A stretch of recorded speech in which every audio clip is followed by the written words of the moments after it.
Hey, halo, kembali lagi dengan Julian Tekno. Jadi pada saat video ini dibuat, mungkin sebagian dari Anda sudah ada di tempat mudik atau sudah berlibur. Karena hari Lebaran itu kalau tidak berubah akan jatuh pada esok hari, dan mungkin Anda juga sudah tidak berkegiatan di kantor lagi. Nah, pada video kali ini saya ingin sedikit berbagi nih, kali-kali aja Anda ada yang sedang mencari laptop di pasaran pada saat masa Lebaran seperti saat ini. Terutama kalau Anda itu lagi nyari laptop yang terhitung murah ya, dimana murah yang saya batasi di sini adalah yang di bawah 10 juta. Mungkin ini videonya seperti agak telat ya, karena ya ini harusnya bikinnya kemarin-kemarin, karena kalau sekarang mungkin toko sudah pada tutup ya. Saya paham ini, ya mohon maaf karena saya tidak bisa membuat video ini kemarin-kemarin karena banyak kegiatan lain. Dan seperti kantoran lainnya, kalau menjelang Lebaran tuh justru malah lagi tinggi-tingginya load. Terlebih lagi saya berada di negara yang tidak merayakan Lebaran, jadi ya hari-hari itu berjalan seperti biasanya. Oke, kita mulai aja, tapi sebelumnya saya akan menyampaikan beberapa hal yang sangat penting, jadi kalau bisa yang ini jangan di-skip, karena takut salah paham. Jadi yang pertama ini adalah videonya bukan video rekomendasi. Jadi, mengapa begitu? Setidaknya kalau untuk standar saya, rekomendasi itu saya harus mencoba barang itu selama jangka waktu tertentu, dan benar-benar dilihat detailnya satu persatu, dan beneran hands-on lah. Mungkin kalau laptop ya minimal harus pakai semingguan dulu lah. Nah, tapi yang akan saya berikan di sini adalah semacam, kalau istilahnya itu educated guess ya. Karena saya itu sudah pernah mencoba prosesor mirip-mirip, lalu model laptop itu pernah mungkin coba sebentar, atau saya juga lihat literatur di internet, baik bisa berupa tulisan atau berupa video review orang lain yang dari luar negeri yang mungkin sudah dapat review barang duluan. Jadi dengan keterbatasan tadi ya silakan untuk saran yang saya berikan ini diterima atau tidak. Lalu saya akan memberikan batasan-batasannya, di mana pertama saya tidak akan merekomendasikan barang yang garansi distributor. Bukan berarti jelek yang garansi distributor, hanya saja kalau terjadi apa-apa, ini lebih sulit pertanggungjawabannya ketimbang kalau kita beli barangnya itu misalnya di toko-toko yang punya distributor resmi di Indonesia. Misalnya kalau Samsung itu ada Sein, lalu ada Asus Indonesia atau Lenovo Indonesia dan sebagainya. Yang kedua, saya di sini hanya merekomendasikan laptop-laptop yang baru, karena kalau bekas itu variabelnya banyak sekali ya. Lalu untuk membatasi lingkup marketplace, saya di sini hanya mencari dari Tokopedia. Saya tidak di-endorse oleh Tokopedia atau kerjasama apapun untuk sejauh ini. Tapi ya karena kalau saya mencari marketplace itu yang namanya marketplace banyak sekali, jadi supaya lebih simpel saya carinya di Tokopedia aja yang setahu saya paling lengkap lah kalau untuk urusan elektronik. Lalu yang terakhir, saya tidak di-endorse toko apapun. Jadi toko apapun yang muncul di video ini itu adalah toko yang saya temukan di Tokopedia yang reputasinya itu lumayan, dan ya mudah-mudahan tokonya juga amanah, dan saya juga mengikuti deskripsi. Dan saya juga hanya mengikuti deskripsi apa yang diberikan oleh, dan saya juga hanya akan mengikuti apa yang diberikan oleh toko secara deskripsi barang ya. Jadi ya mudah-mudahan saja tokonya juga pada saat memberikan deskripsi itu benar-benar amanah dan sesuai spesifikasi. Oke, langsung aja kita mulai ya. Kita mulai dari yang di bawah 6 juta. Nah, yang di bawah 6 juta ini kalau laptop Windows itu minimal banget. Kalau saya pribadi saya mencari laptop nih, saya pengen yang setidaknya punya prosesor Pentium atau Athlon ya.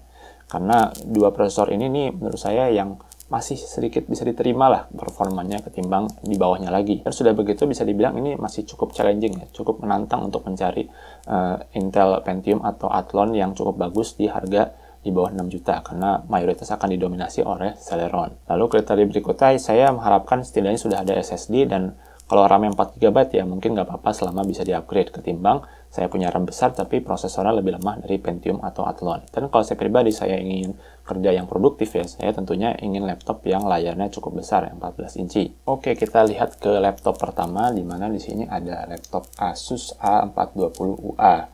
Ini dia pakai Intel Pentium yang keluaran tahun 2019 ya, 4417U. Ya, RAM-nya cuma 4 GB, tapi storage-nya sudah SSD ya, lumayan. Dan harganya di sini saya lihat 6 juta pas. Tapi saya juga lihat sebenarnya di marketplace itu ada yang jual dengan harga sedikit lebih murah dari 6 juta, mungkin 5,7, 5,8. Dan ini juga saya sadar penuh kalau ini tuh sebenarnya barang yang bisa lebih murah. Tapi ya sebagaimana kita tahu harga laptop itu pada naik, sehingga ya yang kalau kita nyari harga laptop ini yang masih harganya 5 juta itu sulit sekali. Ya, tapi menurut saya 6 juta masih oke lah ketimbang kita harus beli Celeron. Layarnya juga sudah 14 inci meskipun color accuracy-nya nggak seberapa ya. Dan kalau emang Anda perlu benar-benar performa multitasking yang sedikit lebih dari ini ya, Anda bisa aja upgrade RAM-nya. Mungkin ke 8 GB. Upgrade RAM ke 8 GB itu sebenarnya menurut saya cukup mudah loh, karena biasanya tuh kalau di laptop seperti ini, hanya ada satu keping yang diisi 4 GB, kemudian satunya lagi kosong. Jadi Anda tuh tinggal cari 4 keping GB, dan biasanya 4 GB satu keping itu kalau Anda cari yang second itu cukup banyak, karena biasanya itu dari sisa-sisa orang yang baru aja upgrade laptop, yang awalnya itu punya satu keping 4 GB, kemudian diganti ke 8, jadi 4-nya nggak kepake lagi, sehingga ownernya pun memutuskan untuk tidak lagi memakai 4 GB satu keping tadi. Atau kalau Anda itu mungkin lebih nggak terlalu suka Intel dan mungkin butuh performa multitasking yang lebih mending, ya sebenarnya ada satu lagi, yaitu adalah Anda bisa cari yang satu ini. Dia pakai Athlon Gold 3150U dan punya storage yang lebih besar ya, 512 GB. Jadi buat Anda yang sangat-sangat butuh storage, misalnya Anda banyak nyimpan foto, mungkin ini lebih cocok lagi karena ya lebih besar. Dan tentunya AMD itu mulai seri Ryzen ya, itu secara efisiensi daya dia lebih baik ketimbang Intel. Jadi kalau dari yang saya pelajari nih, kalau Anda pengen hemat daya, mungkin ini bisa lebih cocok buat Anda ya. Spesifikasi lainnya mirip-mirip ya, 14 inci, lalu masih color accuracy 45% NTSC, beratnya juga sama, 1,4 kg, dan ya modelnya bisa dibilang ini sama persis. Jadi hanya beda di prosesornya saja, yang tadi itu Intel, sekarang pakai AMD. Nah cuma kalau Anda itu nyari laptop yang 6 juta atau ke bawah, mungkin tuh Anda sebenarnya Anda sudah punya laptop, tapi Anda tuh mencarikan laptop buat anak Anda atau sepupu Anda yang masih sekolah. Nah itu kalau menurut saya mungkin Chromebook itu bisa jadi alternatif. Dan kalau Anda mencari Chromebook, saya tuh sebenarnya lebih menyarankan sekalian aja yang murah ketimbang yang nanggung-nanggung. Karena kalau memakai Chromebook itu, dari pengalaman saya pakai Chromebook, sepertinya hanya cocok untuk mereka yang sekolah aja ya, sekolah SMP, SMA, ataupun SD. Tapi kalau udah kuliah itu saya kurang menyarankan Chromebook, karena biasanya kuliah itu banyak software-software khusus yang dibutuhkan oleh mahasiswa. Ini bisa jadi pilihan nih. Jadi ada Samsung Chromebook 4 ya, Celeron, 32 GB, 4 GB. Nah, layar itu memang kecil, 11,6 inci, tapi ya namanya anak-anak sekolah ya, mereka juga tidak berbadan besar ya, mereka juga mungkin tidak banyak multitasking. Jadi 11,6 inci untuk anak sekolah yang masih kecil mungkin menurut saya masih cukup cocok. Kalau Anda pakai Celeron dan pakai Chromebook ketimbang Anda Celeron kemudian pakai Windows, tentu performanya akan jauh lebih baik kalau Anda pakai Chromebook, karena operating sistemnya jauh lebih ringan. Kalau Anda yang tertarik untuk lihat full review dari Chromebook 4 ini, saya sudah lihat di channel lain, ada di Jagat Review, itu Anda bisa tonton. Mungkin concern lain di sini adalah storage yang cuma 32 GB.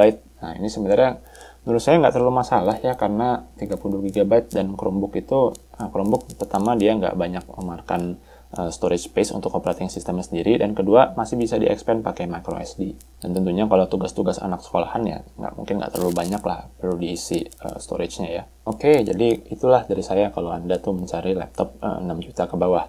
Sekarang kita geser ke 6-8 juta. Nah, pada rentang ini nih, saya mengharapkan sebenarnya laptop itu sudah punya Ryzen 3 yang 5300U atau Intel Core i3 yang 1115 G4.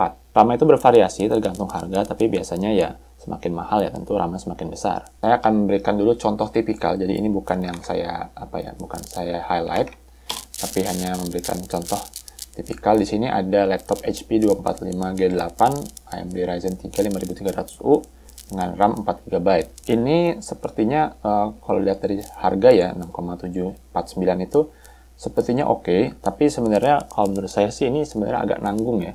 Karena pertama dia layarnya belum Full HD, dia masih 1366-768 ya, bisa dilihat di sini. Meskipun ya ukuran layarnya sudah 14 inci. Nah, yang bisa lebih saya sarankan untuk beli adalah kenapa tidak sekalian Anda itu beli yang 7,69 juta. Ini nambah sedikit di atas 7 juta memang, tapi Anda tuh sudah dapat Ryzen 3 yang tadi lagi, tapi sudah dapat storage 512 GB dan RAM 8 GB. Udah begitu Anda bisa dapat layar Full HD juga, kemudian dapat Office juga nih, Office Home and Student, OHS. Ini saya sebenarnya nggak terlalu suka singkatannya, tapi ya begitulah adanya. Kualitas layarnya mungkin nggak terlalu beda jauh dengan yang harganya tadi 6 jutaan ya, tapi ya setidaknya resolusi lebih tinggi. Kalau Anda itu mencari merek lain, misalnya Anda itu Acer ya, nah, bisa nih milih ini juga nih, dia di 6,79, tapi kali ini dia nggak pakai Ryzen 3, dia pakainya Intel Core i3. Dia sudah punya RAM 8 GB, tapi storage-nya 256 GB.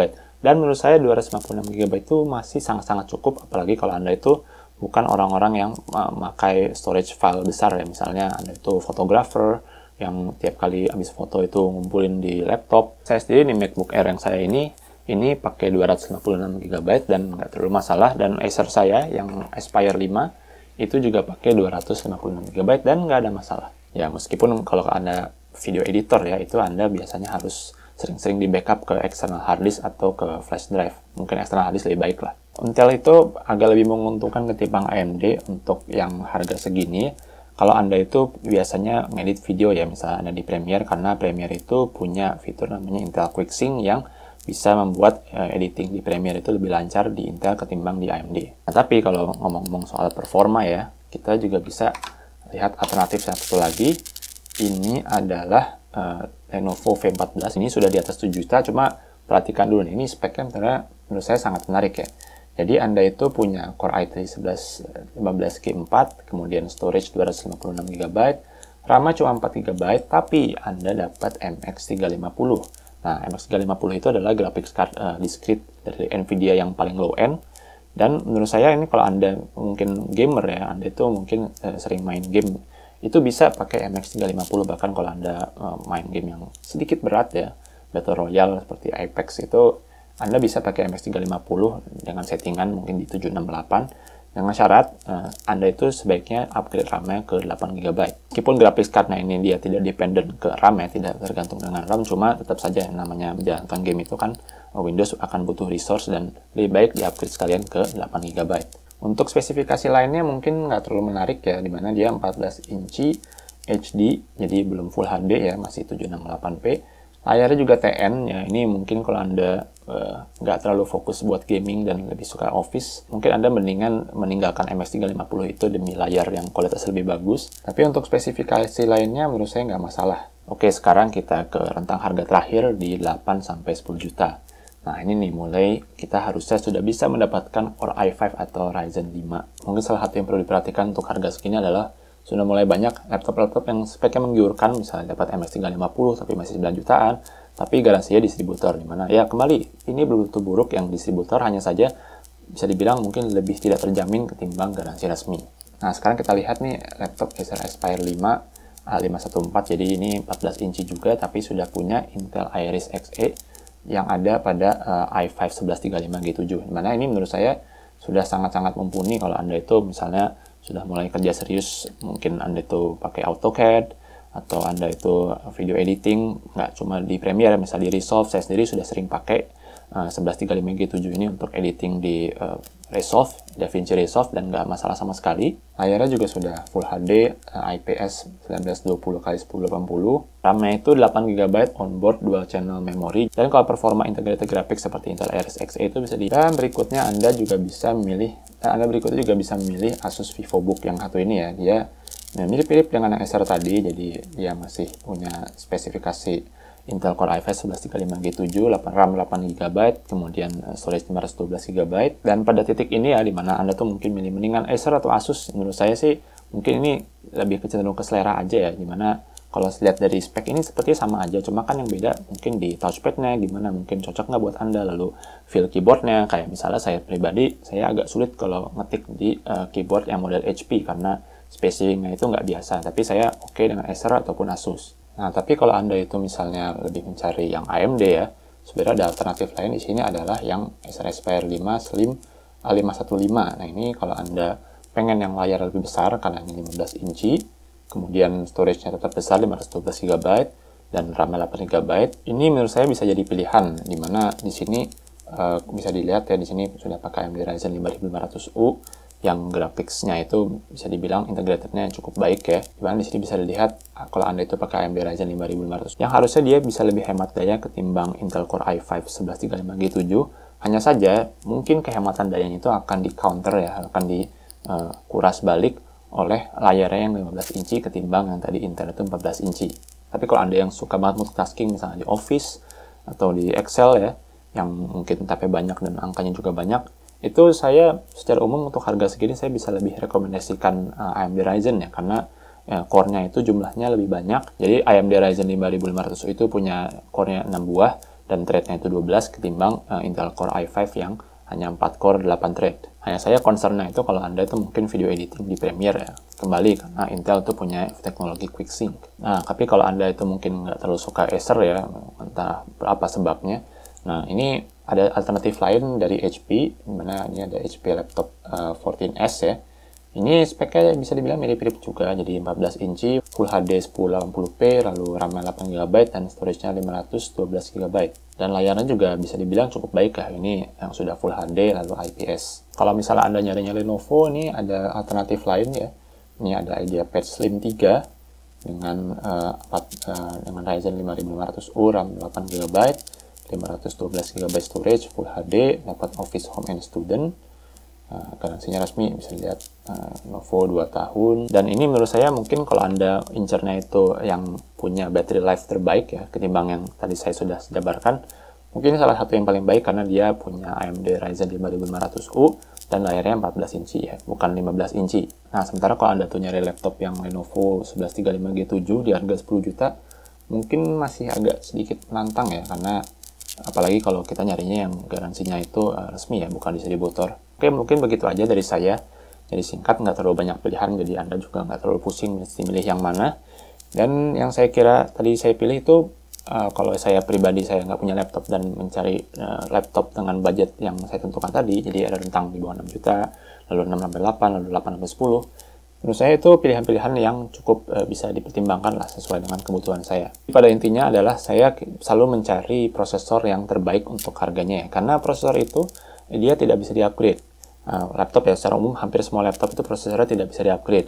Sementara kalau RAM lalu storage itu selalu bisa kita upgrade waktu kita butuh. Meskipun kalau RAM itu tentu biasanya kadang ada yang satunya itu sudah ditanam ya RAM-nya. Oke, demikian aja video dari saya, mudah-mudahan bermanfaat.